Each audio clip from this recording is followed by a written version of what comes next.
Hello, friends. Welcome back again on the I Have a Vision Academy YouTube channel. In short, I Have Academy. So, without any further ado, let's jump straight to today's topic. So, in the previous class, I have told you about the three systems that are prevalent in India. कौन से थे ये?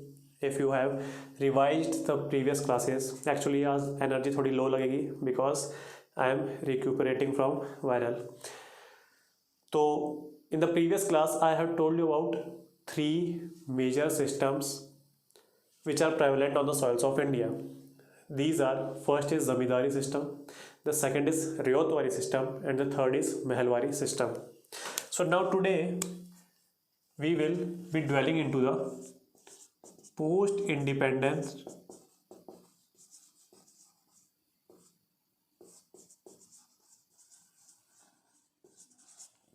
land reforms in India. So one of the main causes in all the three prevalent systems that I have talked. So one of the most discontenting figure is that there is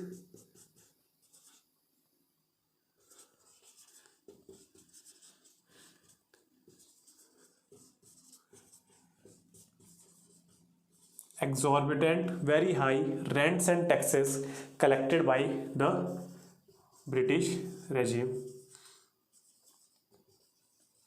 So this is one of the most contentious. So this is one of the most contentious issues at that period of time. And the second is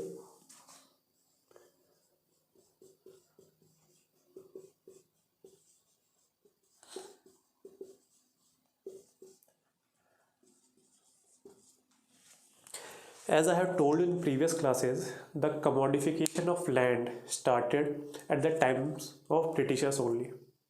So जो हमारी इतनी long lasting सभ्यता है, और civilisation कब से start हुई थी? इंडस वैली सिविलाइजेशन से लेके.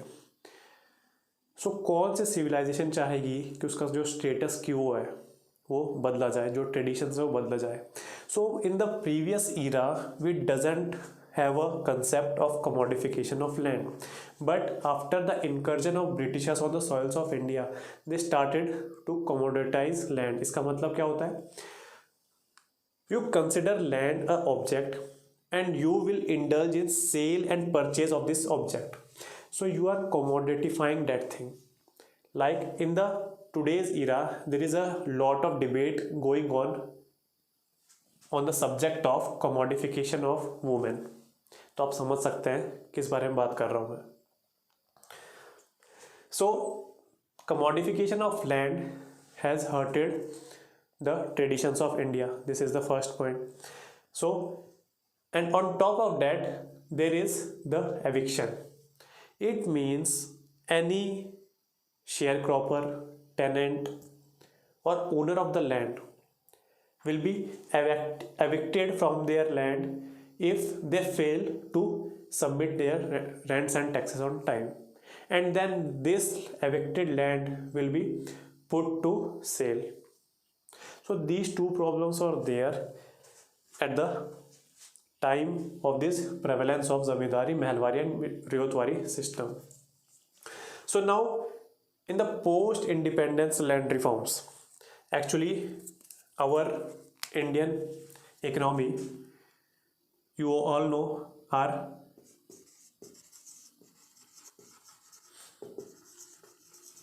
at the time of independence I am talking about.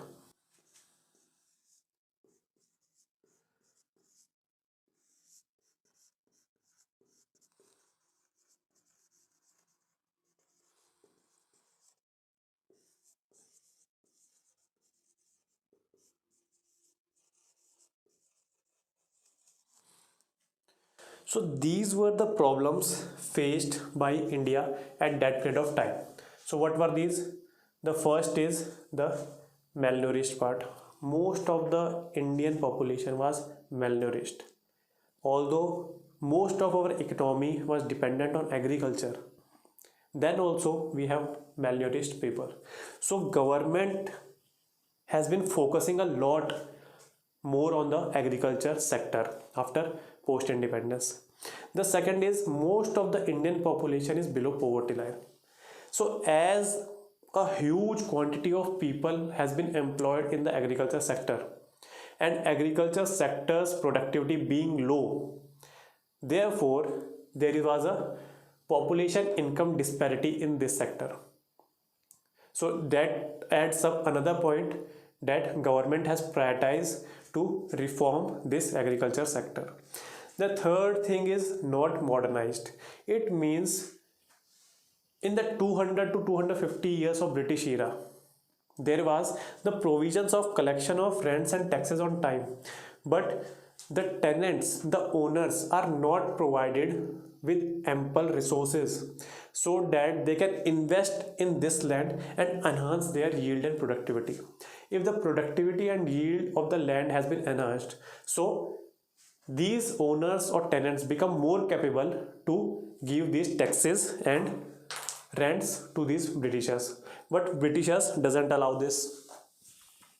क्यों? उनको तो अपना रेंट और टैक्सेस टाइम पे चाहिए थी. So this adds up more to the priority list of agriculture sector on the founding fathers of our independent India. And the last thing is we have now, और ये तब भी point valid था, आज भी पॉइंट वैलिड है. Now we have 135 crore of people, और land हमारे पास बहुत ज़्यादा कम है in proportion to the population. So there is scarcity of land, and moreover to this, the big zamindars have very huge land holdings at that period of time.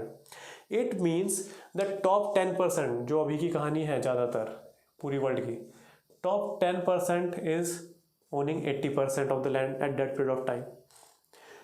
So first of all, we have the scarcity of land, and second of all, this unequal distribution of land. So these whole points add up to the prioritization of land reforms on the founding fathers of independent India's list. So now we will be dwelling into number of points that have been taken post independent India in the series of land reforms.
Now in these subtopics, I think 5 are there, we will be covering whole of land reforms post independent India. So the first two we will club together: acquisition of land and abolition of intermediaries. So at that period of time, as I had told you, the ownership of the land lies with big zamindars, and these zamindars are not the actual cultivators of that land. So abolition of intermediaries, कौन थे ये intermediaries? Like zamindars, zagirdars. These two terms we have studied in history. What is the main difference between zamindar and zagirdar? So the main difference is zamindars' rights are heritable and transferable in nature, but these zagirs are not inherited. So this is the main difference between these two, and these both are included in the categories of intermediaries. So we have to abolish this intermediaries as well as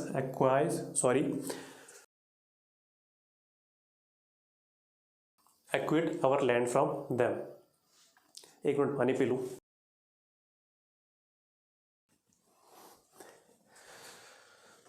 बताया था थोड़ी तबीयत viral है तो कोई नहीं. So these intermediaries we have to abolish and we have to acquit our land from them. So one thing I forgot to tell you, that this land is a state subject. It means it is on the owners of the states to pass this legislation and as well as abolish these intermediaries. So number of states pass these legislation of abolition of intermediaries, and we have another stance of Supreme Court.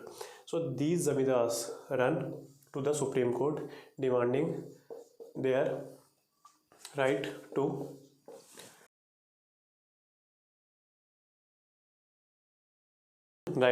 property.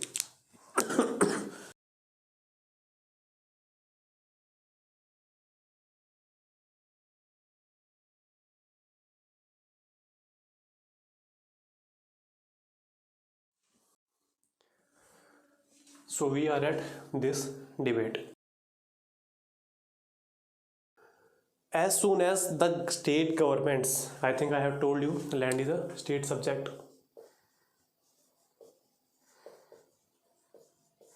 So as soon as state government started accusation of these lands, eviction of these lands. So these intermediaries ran to the doors of judiciary. The dear judiciary, by acquiring these lands, the government of India is violating our one of the fundamental right. Which right was this? Previously Article 31, which deals with right to property.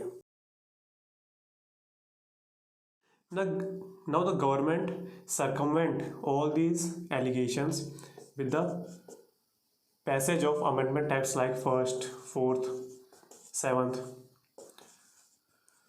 So this is whole of a political debate. One political topic के under ही आता है ये सब कि introduction of Schedule 9 and all these things. तो हम उसी के अंडर पढ़ लिए हैं. So now the government has circumvented all these steps, and surprisingly these two things are success in the diary of Government of India, that yes, we have successfully abolished the intermediaries, that is zamindars and zagirdars. So this was the first step of land reforms. Actually, if I ask you what are the general definition of land reform, what are the general definition of land reforms, तो आपको पता है क्या हो सकती है? Basically land reforms is dealing with the transfer of ownership इसकी of land from rich to poor. This is very general specific definition, but if we expand this definition of ours, so land reforms is the process or the reform process which deals with the ownership of land, the leasing of land, the sales of land, the inheritance of land. So such all reform processes we will be dealing in land reforms. So this is the general definition of land reforms. So abolition of intermediaries have been done in the diary books of Government of India. Now the tenancy reforms. Now these tenants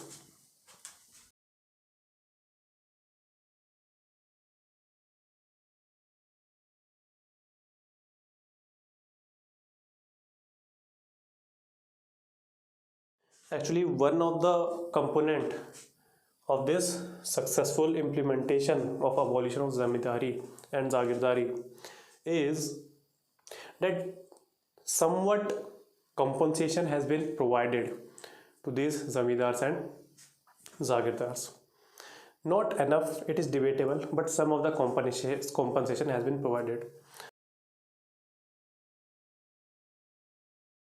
The second thing is, in the independence struggle, these zamindars sided with Britishers. So the actual tenants, the lower class, are not supporting these zamindars. So when the government is acquiring the zamins or land of these zamindars, there is no formal protest. And second of all, the government has achieved this feat by a democratic process.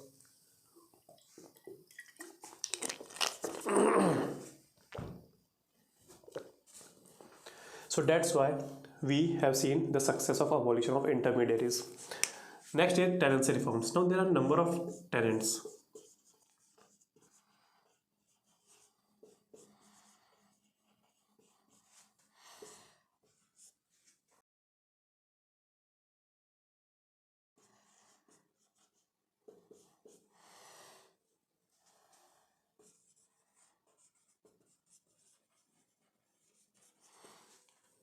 So these are kinds of tenants which are prevalent at that period of time. First is occupancy tenants. इनके पास मान लीजिए एक informal right है, किसका? Land का ownership है informally of the land. How? Zamindars own this land, but these have permanent rights which are also heritable in nature. And moreover, if there is some damage to this land from the zamindar, then they will demand compensation to that damage also, and zamindars are giving them these compensation. Moreover, these are heritable, बच्चों को भी मिलता था उनके. So these are kind of occupancy tenants, but they will acknowledge the superiority of these intermediaries over them. Tenants at will. High rents are demanded from these tenants at will. Moreover, forceful, discretionary, pardon for my handwriting today, eviction can be done of these tenants at will. These subtenants are employed by the occupancy tenants. So if we link this with the history class, we have studied the term rack renting or sub-infeudation or absentee landlordism. So these were all these terms meaning. जितनी भी मैंने अभी term बताई history की, उसका मतलब यही सब था. जमींदार was the actual owner of the land, but the actual or ground rights for cultivating the land is with occupancy tenants, but these are not present in the field. These will employ subtenants. So the most disadvantaged sections of this hierarchy is tenants at will and subtenants.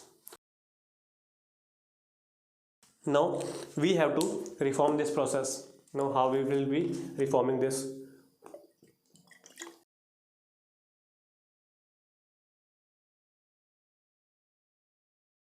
So first of all, we have to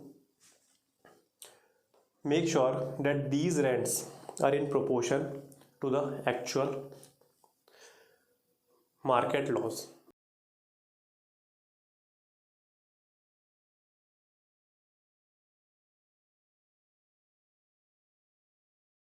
So we started land reforms of this.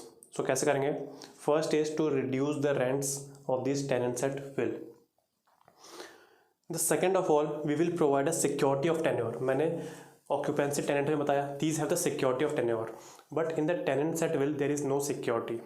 So we have to provide security also. And the third thing is the actual ownership will be transferred to the actual tillers or tenants of the land. So these were the rights of the tenancy reforms, but there are some major challenges in this tenancy reforms. One of that is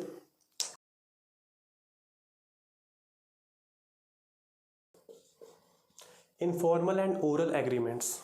Example, I have told you that these occupancy tenants will hire these subtenants and zamindars will hire these occupancy tenants. So now there is no formal contract or a piece of paper between these two hirings. So how government came to know that these are the actual tenants of this place? So that's why it is posing one of the major challenges. This in abolition of intermediaries as well as acquisition of land, and बाद में हमारे पास एक और यही challenge आएगा इन दोनों में. What is this challenge? It is a very huge challenge. That is absence of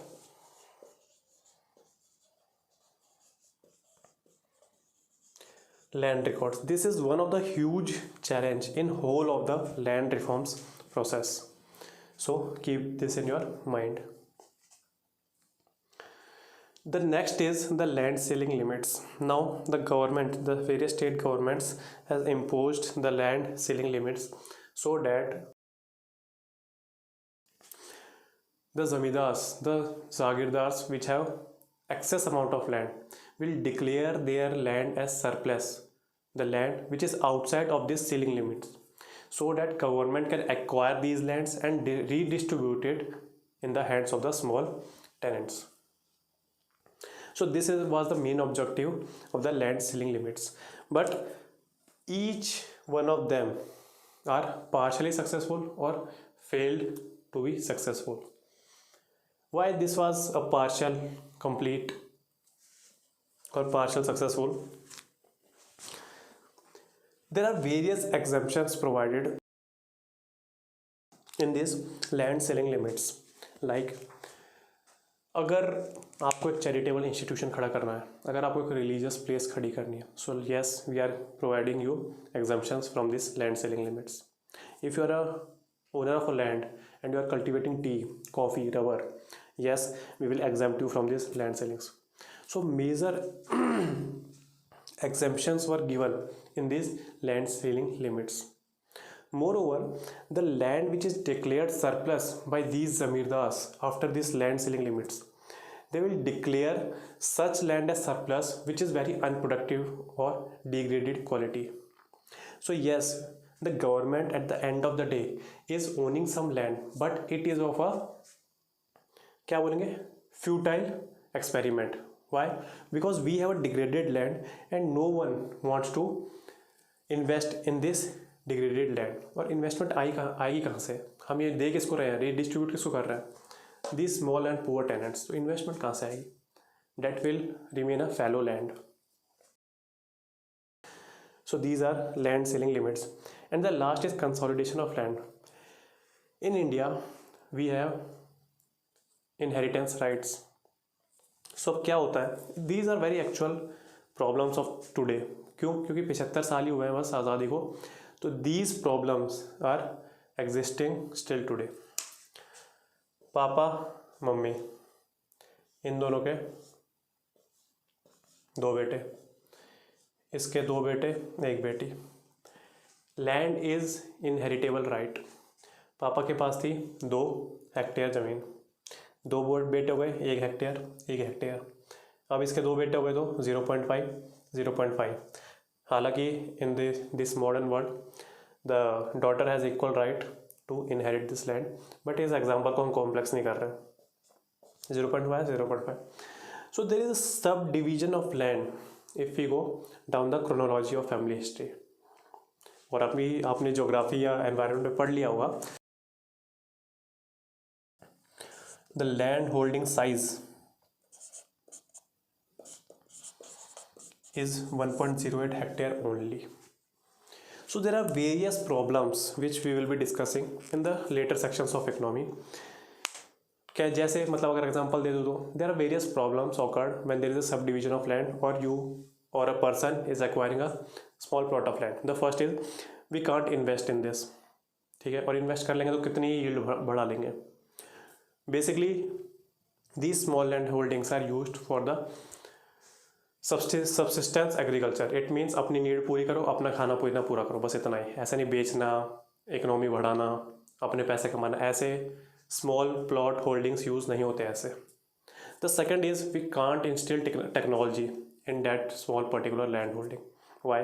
अगर आप एक ट्रैक्टर मंगा रहे हो, वो ट्रैक्टर 4 फुट की कदम चलता है, फिर घूम जाता है, फिर 4 फुट चलता है, फिर घूम जाता है, तो इससे अच्छा तो आप खुद ही कर लो. So technology will be waste at these small land holdings. So a solution is achieved that we have to consolidate this land. Now there are two processes by which consolidation of land can take place. First is exchange and second is sale and purchase. So this is also incomplete in the diary books of Government of India. क्यों? Because it is very difficult to make a consensus. भाई अगर आपने कभी GD group discussion में बैठे होगे तो आपको पता होगा कि it is very hard to speak in this competitive world. So आपको यहाँ तो मनाना है, और वो भी कैसा मनाना है? ओनरशिप राइट ट्रांसफ़र करने के लिए मनाना है. तो आप सोच सकते हैं कितना बड़ा दुविधा है ये गवर्नमेंट ऑफ इंडिया के आगे. So such were the post independent land reforms. Actually 2 से 3 मेरे को और भी डिस्कस करने थे, ये नहीं, द एक्चुअल लॉज, वो भी हम अपने आंसर राइटिंग में लिख सकते हैं, वो भी डिस्कस ही कर लेते थोड़ा. ठीक है, थोड़ा सह लेते हैं आज.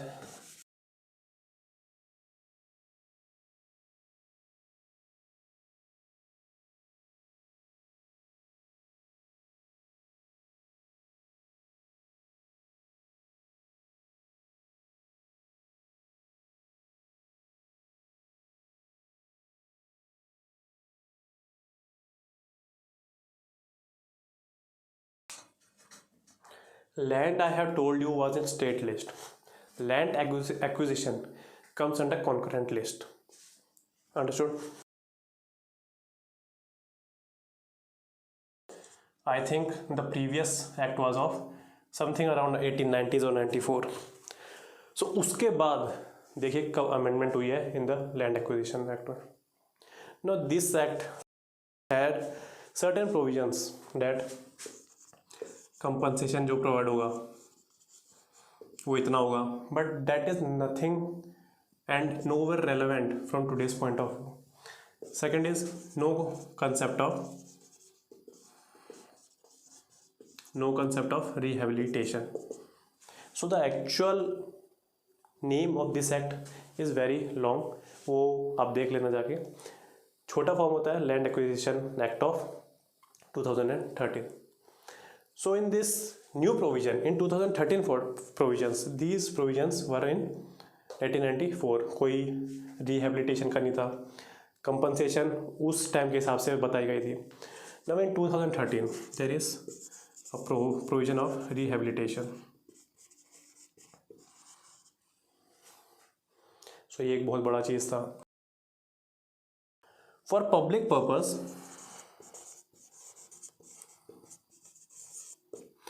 You don't need any consent. अगर आपको पब्लिक पर्पस के लैंड चाहिए, किसको बोल रहा है? गवर्नमेंट ऑफ इंडिया को. तो you need not take any consent of the owners. You directly compensate them and acquire their land. No how this is possible in a democratic country? We all know the history of right to property.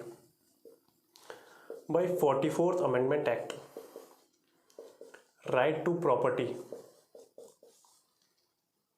was struck off from the list of fundamental rights. इतना ही हुआ था? नहीं, there is another side of coin. It was instilled in Article 300A of our Constitution. So yes, the right to property is a constitutional right but not a fundamental right. Now in this provision, yes, the Government of India can forcefully acquire your land without your permission. That is in the case of public purposes. But the government of India has to provide you with certain compensation, and this compensation has been provided in the Land Acquisition Act of 2013. अगर जैसे मैं आपको थोड़े से provision बताऊं, अगर urban area में land है तो जितनी भी मार्केट वैल्यू होगा इंटू 1 कर दो. If your land is lying in rural area into 2 कर दो कंपनसेशन. किसके? मार्केट वैल्यू के. In addition there is some solatium given. What is solatium? You have acquired this property with your father, and your father has acquired this property from your grandfather. It means it is kind of pushtani property. So you have some emotional attachment with this land. So that is a solatium compensation given to you, and that is 100% in addition to this unit.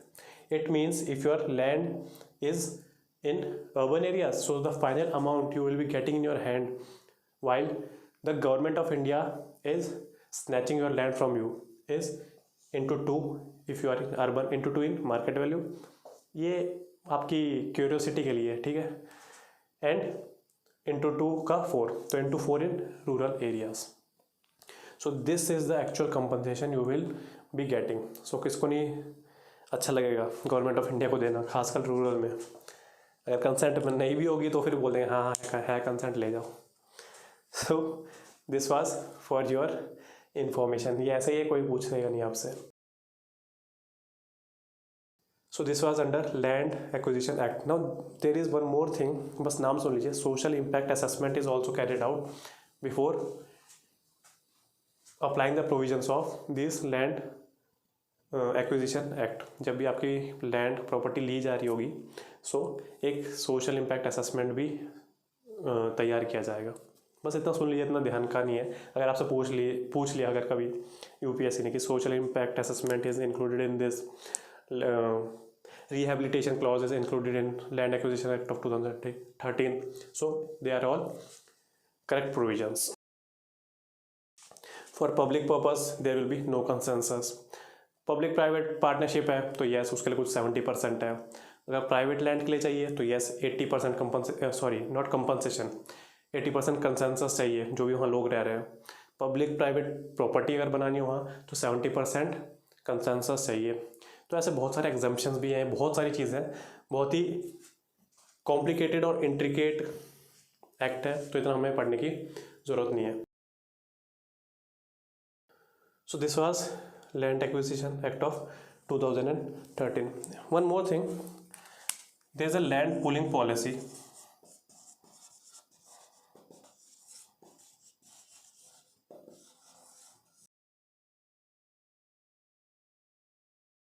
So in this land leading pooling policy, there are two things happening at this period of time, and these are actual facts. अगर आप DM बन गए अगले दिन तो ये सब आपको फेस करने पड़ेंगे challenges.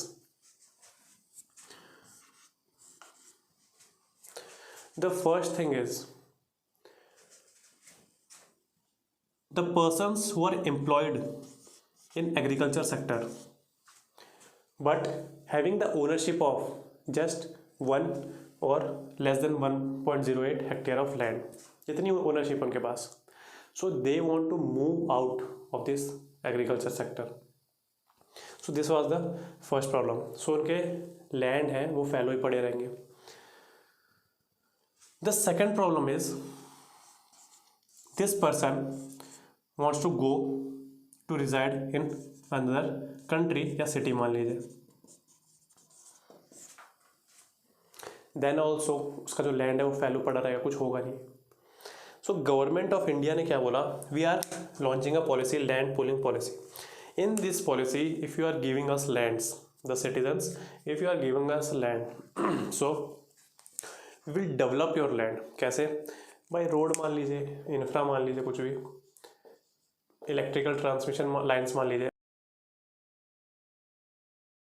So we will develop your land, and after development of this land, the remaining portion of land we will give back to you, after deducting some compensation of the charges of this development. Now, why will you give your nod in such kind of projects? The first thing, it will benefit your village or city. Public infrastructure has been constructed, hence developing the village or city. The second of all, you will get 60 to 70% of land back.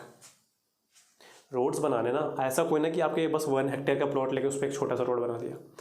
The government will implement this policy in a very large scale.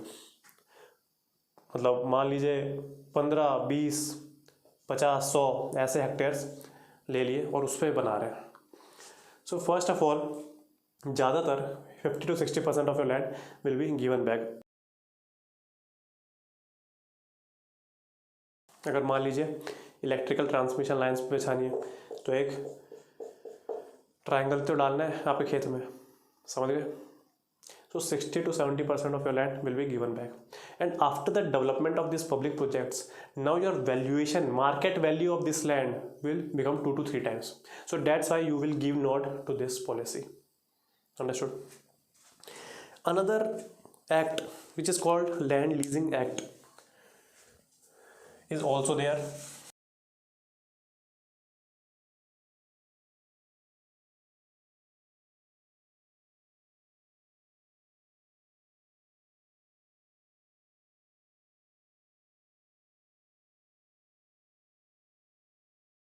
So this Land Leasing Act is also there. Now in this Land Leasing Act, actually what happened, that we have started the sections of land reforms. Now these land reforms are not promoting or demotivating the certain sections of the society. It means the contractual tenants, the sharecroppers. So the transfer of ownership to the actual tenants in the land reform series, this is one side of the coin.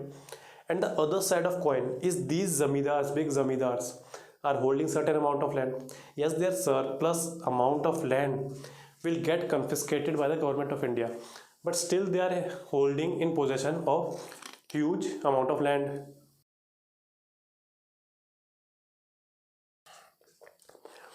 Now such land will become fallow as the zamindars are inexperienced, because they used to hire the sharecroppers or tenants. So now the zamindars are in dilemma. Why they are in dilemma? That if we give our land on a contractual basis, the government of India will contemplate that no, the actual owners of this land is the tenant and zamindar has no right to reclaim it. So that's why there is a aversion of directing this fallow land to the contractual basis land. So this is the other side of the coin. Understood? So yes, there is a positive impact of land reforms also, but it is generating another image of government of India, that it is demotivating the contractual basis land. So that's why land leasing policy come into effect. Now in this land leasing policy, there are certain number of provisions that contractual basis पे आप land दे सकते हो. और कैसा होता है? Formal contractual basis. And government will not generally harass you and give the ownership rights to tenants. The second of all, the tenants or the sharecroppers will get the credit rights, the loan rights on their agriculture land. The third thing is the rent and all the provisions will be decided by the two contracting parties and government will not meddle in its business. Understood? So these were some of the provisions of the land leasing policy, but still it has not been implemented. Why? Because most of these contractual basis things I have told you is in informal nature. Why? Because of the afraidness of this series of land reforms. So still in today's time also, these big landlords are hesitant of signing these contracts with tenants. क्यों? क्योंकि फालतू में government की harassment कौन झेले, हमारा land भी चले जाएगा. So these were the actual challenges of today's world. if you happen to become a DM in the near future, please come up with some innovative ideas of handling such problems. सो तब तक के लिए थोड़ा सा motivate करने के लिए like ज़रूर मार दीजिए, share it with your friends and subscribe to our YouTube channel. तब तक के लिए गुड बाय, जय हिंद।